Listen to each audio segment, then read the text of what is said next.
wasn't a war. There was no artillery fire, no burning cities, no weeping widows in the streets. It was a murder, a cold, calculated, surgical strike. A leader, hailed as the father of his nation, decided that the only way to save his people was to kill their identity. In a single night, the Ottoman Empire, a behemoth that had stood for 600 years, the seat of the Caliphate, the guardian of the faithful, was effectively erased. One document, one decree, a total ban on the alphabet that had carried their culture for a millennium. You might call it modernization, you might call it reform. But to the people who woke up the next morning, illiterate in their own land, it felt like an occupation. Today we look at Turkey and see a bridge between East and West, but behind that bridge lies a grave. Because the story of modern Turkey isn't just about rebirth. It is the story of a man who looked at his own ancient empire, deemed it a terminal patient, and pulled the plug. This is the story of the Ottoman Empire's last breath, and the man who made sure it would never come back. To understand why a leader would commit cultural suicide, you have to understand the sheer rot of the late Ottoman Empire. By the early 20th century, the sick man of Europe wasn't just sick, he was dead. The empire had lost its teeth. It was a bloated, crumbling carcass being picked apart by the British, the French, the Russians, and the Italians. For centuries, the Ottoman Sultan was more than a king. He was the Caliph, the shadow of God on earth. Every Muslim in the world turned toward Istanbul for spiritual direction. But by 1918, after the catastrophe of World War I, the shadow of God was taking orders from British admirals in his own capital. The people were humiliated. They were poor, and they were clinging to a ghost. But then, out of the ashes of Gallipoli, a man emerged, a soldier with a steel gaze and a volatile temper. Mustafa Kemal. The Allies thought they could carve up Anatolia like a Thanksgiving turkey. They didn't count on Kemal. He didn't just fight them, he humiliated them. He drove the Greeks into the sea. He stared down the British fleet. He became the hero the Turkish people were desperate for. He was the savior. But the moment he held the power, he realized a terrifying truth. Winning the war was the easy part. Saving the people required him to destroy the very thing they loved most. The empire, the caliphate, the religion, the script. He realized that if he kept the Ottoman identity, the nation would remain an appendage of the past. So he decided to perform a lobotomy on his own civilization. Imagine this. You are a clerk in a government office in 1928. You go to sleep using the Arabic script, the same script used for the Quran, for poetry, for history, for law. It is the connective tissue of your entire life. You wake up, and it is illegal. Kemal, now Ataturk, the father of the Turks, didn't ask for a transition period. He didn't suggest a slow change. He gave the nation a deadline, 3 months. In 3 months, the government, the schools, the newspapers, the street signs, everything had to switch to the Latin alphabet. Historians call it the Alphabet Revolution. But look closer. It was a total severance of the neurological link between the Turkish people and their past. Overnight, the entire population of a country became illiterate. The elderly couldn't read their own books. The children couldn't read their parents' letters. The past became a foreign country, locked behind a wall of unreadable symbols. Ataturk didn't do this because he hated the old script. He did it because he hated the mindset attached to it. He believed that as long as the Turks were reading Arabic script, they were looking toward the East, toward the religious conservatism of the Middle East, toward a failed system. He wanted them looking west. He wanted them looking at Paris, at London, at Berlin.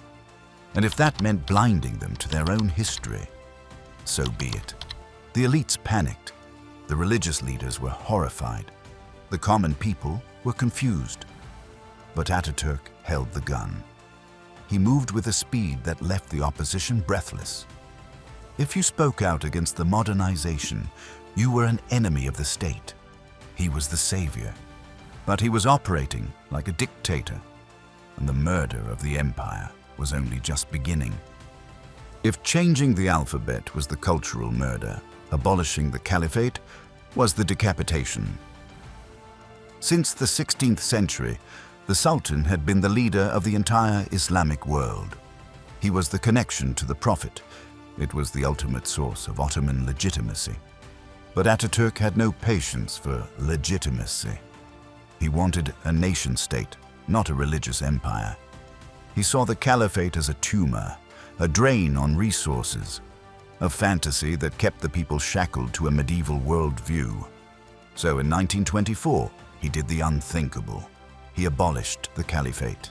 He didn't just remove the Sultan, he removed the entire institution. He kicked the royal family out of the country, stripped them of their citizenship, and sent them into exile with nothing but the clothes on their backs. Can you grasp the magnitude of this? It was the equivalent of the Pope being evicted from the Vatican and told that Catholicism was effectively cancelled. The outcry from the rest of the Islamic world was deafening. They looked at Ataturk and saw a man who had betrayed the faith. They saw a man who was stripping the soul out of his people. But Ataturk didn't care. He was creating Turkey. He replaced Islamic law with European legal codes. He banned the fez, the traditional headdress, and forced men to wear Western hats. He gave women the right to vote long before many Western countries. He was stripping away everything that made his people Ottoman. He was building a new human being in a factory of secularism. He was the savior who was determined to murder his own kin to save them from themselves. Here is the question that haunts Turkey even today. Was he right? Look at the region. Look at the Middle East. You see empires that clung to tradition, that resisted the shift to modernity, that fought to keep the old ways alive. Where are they now? Most are consumed by conflict, instability, and the struggle to define themselves in a globalized world. Ataturk's Turkey was different. He industrialized, he secularized, he pulled the nation into the 20th century by the hair. He gave them a seat at the table of world powers. But at what cost? He created a nation with a divided soul, a country that is constantly torn between its secular European skin and its religious Ottoman heart. A people who were handed a new identity before they had finished grieving the old one. Every time you see tension in Turkey, every time there is a debate over a mosque or a protest in the streets or a change in policy, you are seeing the ghost of the empire that Ataturk murdered, trying to claw its way out of the grave. The murder was successful. The empire is gone, but the victim is still haunting the murderer. And this is where the story becomes larger than one man and one nation. Because Ataturk didn't just change Turkey, he sent a shockwave across the entire region. Every leader who watched him understood the same brutal lesson. Identity is not sacred. Identity can be legislated. Identity can be weaponized. Identity can be erased with a decree and a deadline. His experiment became the most studied, most debated, most imitated model of forced modernization in the 20th century. Leaders across the Middle East and Central Asia looked at what he built and asked themselves the same dangerous question. Could we do that here? Some tried. Some partially succeeded. Some failed catastrophically. But every single one of them was reading from Ataturk's playbook. The man who murdered the Ottoman Empire didn't just reshape Turkey. He handed the entire region a new political weapon. And the consequences of that weapon, the idea that a nation's soul can be remade by force, are still being felt in every capital, every conflict, and every identity crisis across the Middle East today. We look at Turkey today, and we see a complex power. A country that plays by its own rules, a country that oscillates between the legacy of the Ottoman past and the secular demands of the modern state. We see a country that is still living in the house that Ataturk built, even though he tore down the foundation. Was he a visionary who saved his nation from the dustbin of history? Or was he the man who cut the strings of a civilization, leaving it floating in a void? Perhaps he was both. History rarely gives us heroes. It gives us men who make choices. And Mustafa Kemal Atatürk made the most difficult choice of all.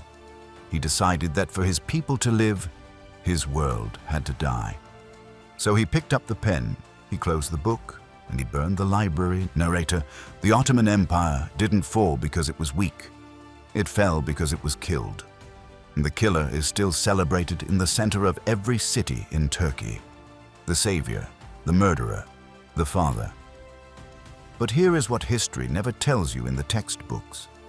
Ataturk's murder of the Ottoman identity didn't happen in isolation. At the exact same moment, thousands of miles away, the borders of the entire Middle East were being redrawn by men sitting in smoke-filled rooms in London and Paris. Men who had never set foot on the land they were dividing. Men who drew 3 lines on a map, and in doing so, ignited a conflict that has never stopped burning.